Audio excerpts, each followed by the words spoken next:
Mm-hmm. All right, and actually somebody sent a super chat, so that prompts us for that. So, brothers, address comments about Spencer on Twitter. Yeah, so for those who It is don't know, meltdown, yeah. yeah, so for those who don't know, obviously the debate or discussion was on Thursday morning, Eastern time, and since then, Robert Spencer has taken to Twitter and is having an absolute meltdown. Okay, he's become completely unhinged on Twitter, and for everybody to see. And initially, he wasn't actually. I actually went on his Twitter to see, and he was conspicuously quiet on Friday. But then all of a sudden on Saturday, right, he just started tweeting and he was going off on and on and on, responding to people. I think he realized, look, I'm losing this battle, so I'm going to try to go out fighting. And he just dug a deeper and deeper and deeper hole. So if anybody who's not on Twitter and hasn't seen that, I'm going to pull up some prime examples of that and show you it's not just Muslims that he's going back and forth with.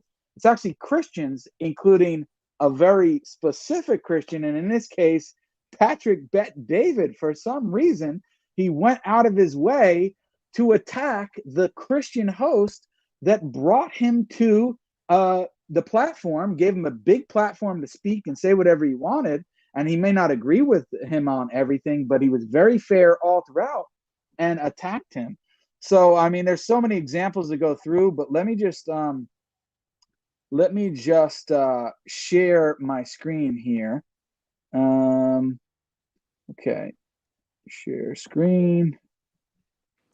It's okay, as well because like it doesn't really make sense because there was moments where I felt like he was allowing them room to go on their little rampages, like when Rashid went on that 5-10 minute bloody tirade where he was mentioning one thing after the other, and it was so clear an example of shotgun, but he was just allowed to say one thing after another without interruption. Like, and I felt this would have been a perfect moment for the host to sort of step in and say, listen, let's deal with one point at a time. It's a bit unfair. You're saying too many things. So, like, even with that, Robert's gone on this weird sort of attack against him.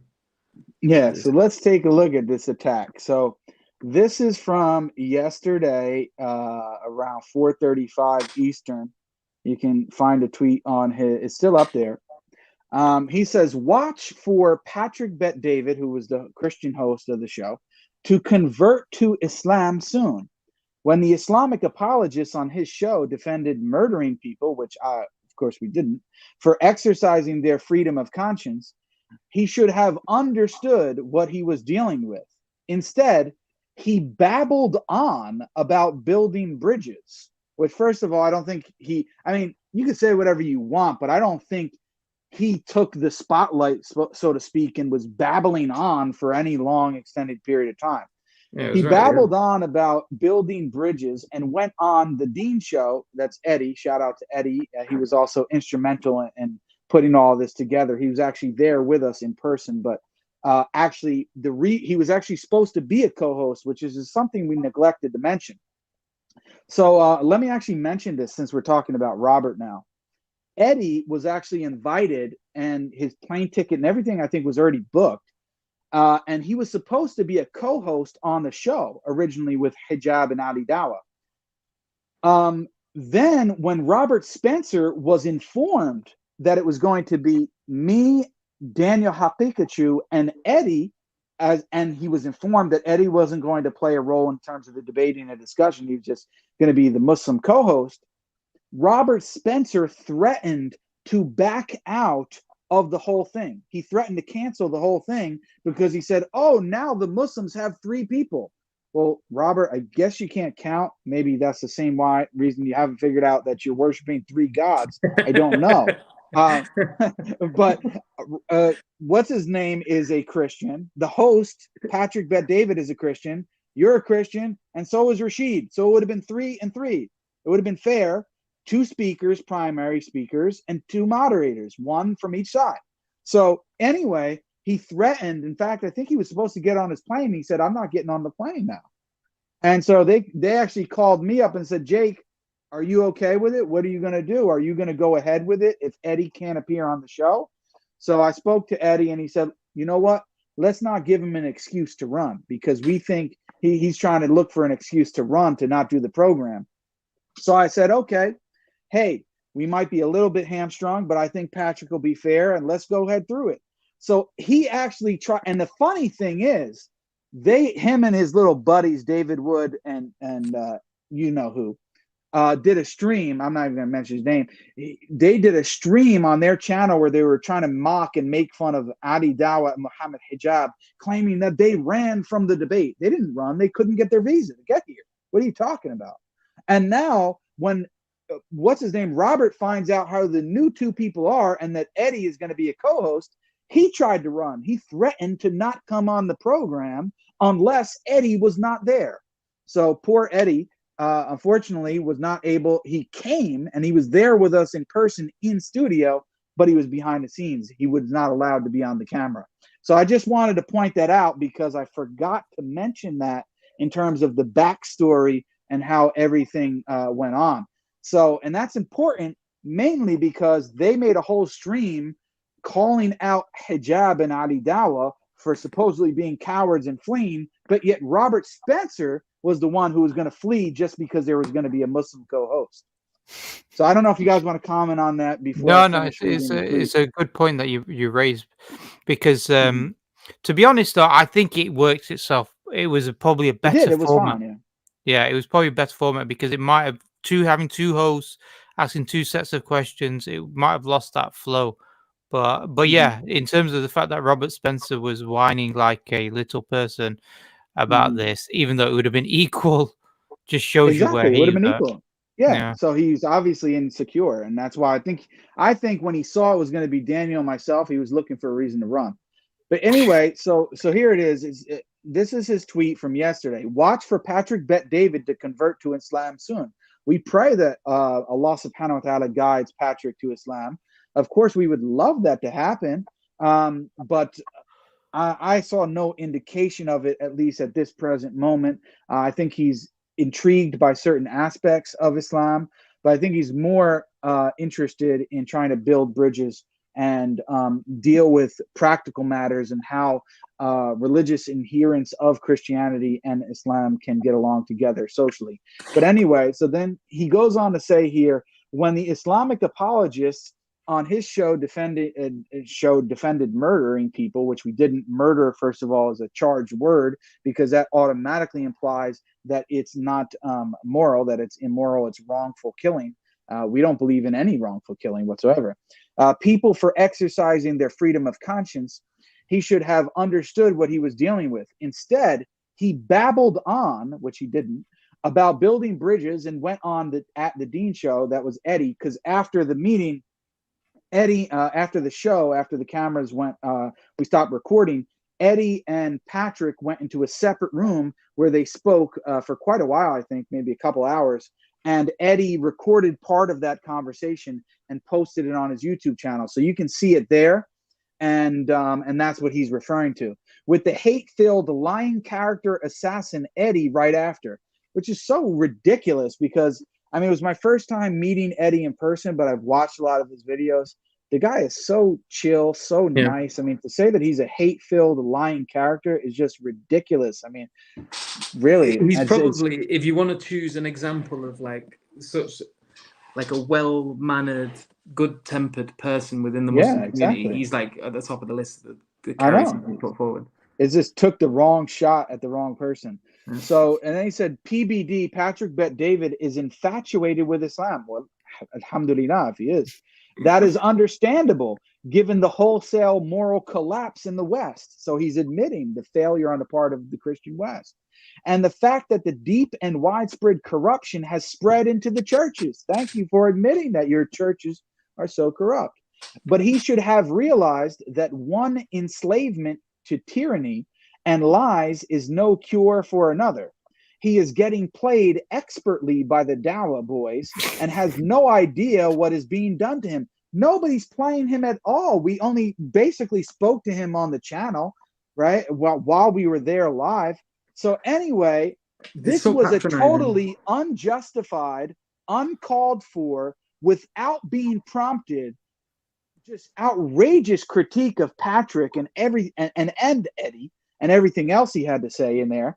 It's not as if Patrick, afterwards, even that video, he wasn't taking shots at Robert. He didn't go on Twitter taking shots at Robert publicly, but yet he felt the need to do this. Now, why is that? Because he's seen the public outcry in response to the video is that he got absolutely destroyed, embarrassed. His career is over. He has no legitimate critiques of Islam. He was a complete joke, even from the Christian audience. And I'm going to show you a couple tweets Tristan from the Tate Christian audience. at the top there, he's a Christian. Exactly. Even he's recognizing that this guy's an absolute joke. So listen. So let's read that, because I don't know how small the screen is. I hope they can see this.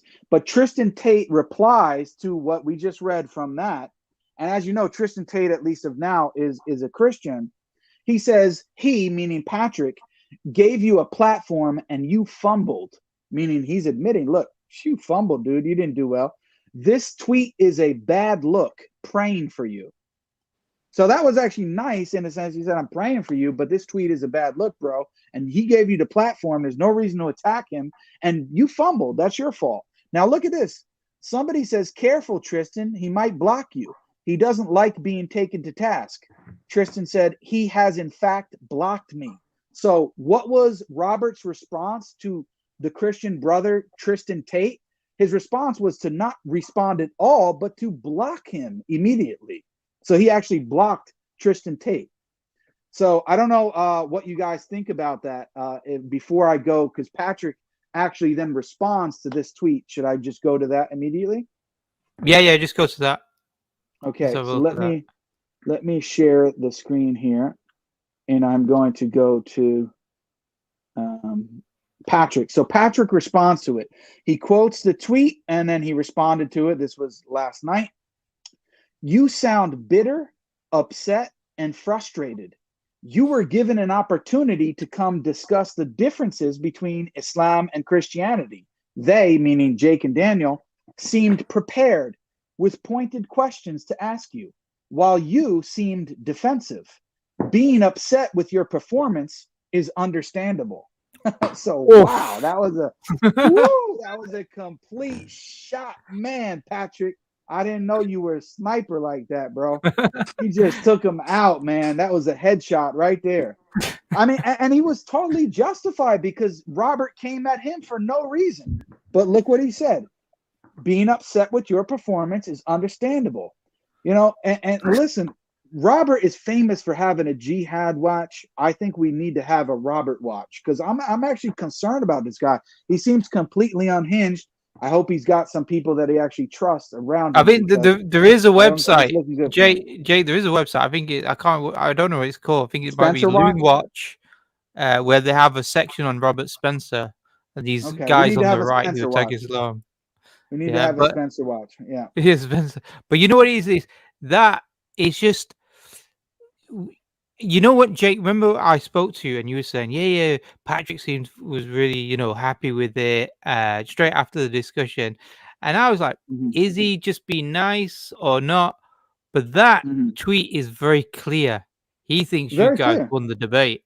And but to be fair, and maybe you can get glimpses of that in parts of the debate and discussion and the after discussion with Eddie. But to be fair to Patrick, right? He wasn't overly, explicit with anything. He didn't go to Twitter and say, yeah, I invited them and the Muslims really handled those Christians, boy. I mean, he didn't do anything like that. So it really was unfair.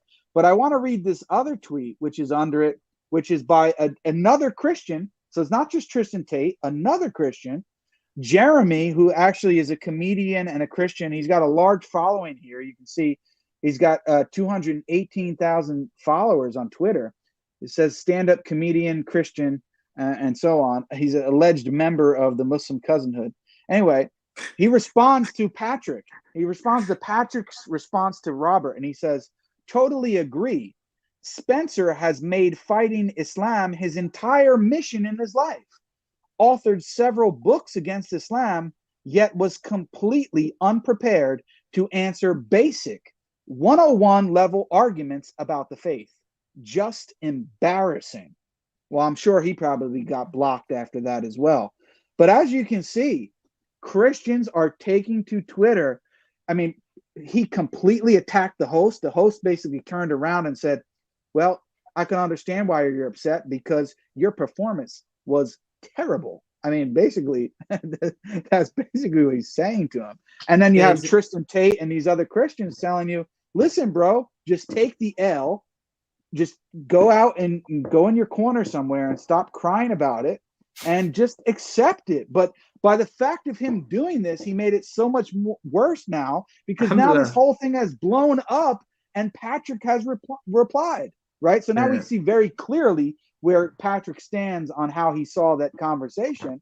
And then you have other Christians coming back and saying, look, we're Christian, but dude, you fumbled. You dropped the ball. It was horrible. You even have other Islamophobes, which I put a video on my channel, a short clip from a very well-known Islamophobe. I'm not going to give the credit of mentioning his name here, but people can go watch that video on my channel where he threw Robert under the bus. He said he dropped the ball. It was embarrassing all over the place. So, Robert, if you're watching this later, buddy, I'm concerned with you. We need to have a Spencer watch because I know you like Jihad watch. We need to have a Spencer watch to make sure you're okay, sir. We don't want anything bad to happen to you, although you think we do.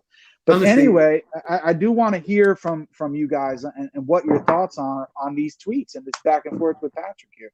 So it would have been so much better for him if he just didn't say anything. Like if he didn't make any mention of Patrick at all, like this could have been something that, like obviously there's a lot of heat around this podcast at the moment as it is already.